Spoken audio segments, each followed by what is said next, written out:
At the seminary, all of our professors have pastoral experience, and yet even within the seminary curriculum, we have pastoral theology courses, and I'm Professor of Pastoral Theology, teach pastoral theology courses along with Dr. Pruto, and especially in those courses, we're very concerned about how you apply what you learn in every other discipline to the work of the pastor. And so we work on evangelism and Christian education, and there's a whole component on missions, homiletics.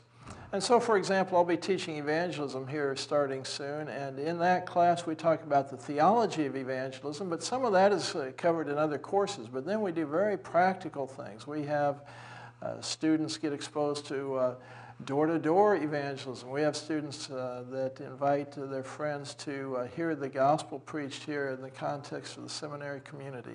We just find in pastoral theology courses that so much of what we do is really reflecting back on our own experiences and sharing those with students, helping them to understand that it's not just a matter of studying documents or studying doctrine, but how do you get along with people and how you interface with people in the community.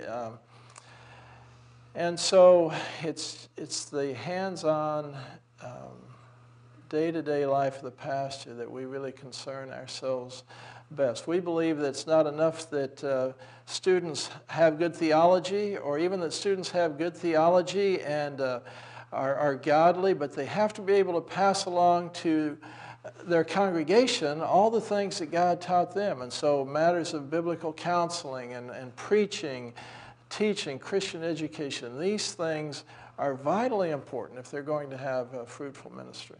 If you come to RPTS, we trust that every student that leaves here is grounded in doctrine, good, solid, Reformed theology, growing in love for Christ and love for others, love for others in the church, love for the lost, and then has a development of pastoral skills, a development of ministry skills that equip them to serve the church. And so we want you to be a strong pulpit preacher.